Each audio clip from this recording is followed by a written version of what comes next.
यहाँ पर तो एक लकीर सी लगी हुई है। मुझे यहाँ एक आँख दिखाई दे रही है। ये तो एक छोटी सी दुम है।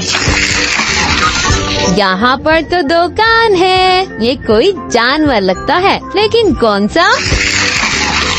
अरे ये तो छोटी सी नाक और 2 दांत हैं।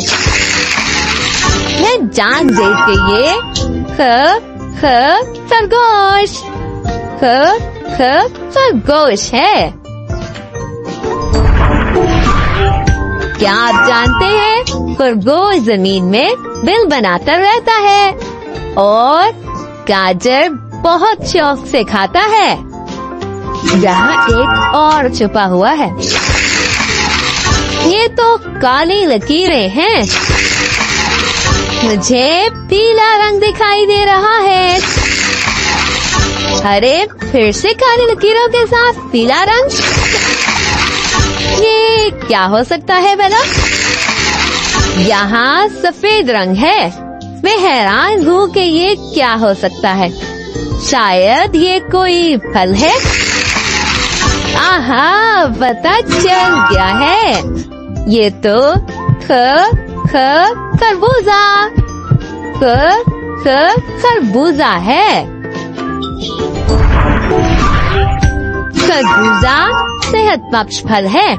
इसके बीज भी खुश्क करके खाए जाते हैं।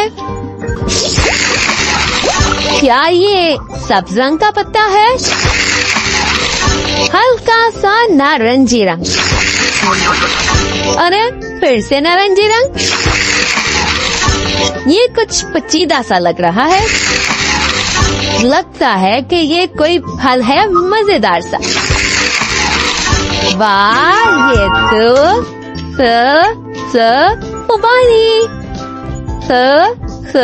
खुबानी है। क्या आप जानते हैं खुबानी मीठा और नंग गूदे वाला मजेदार फल है। प्यारे बच्चों, आज हमने हरूफ तहजी का हर्फ से और इससे बनने वाले अल्फाज सीखे हैं।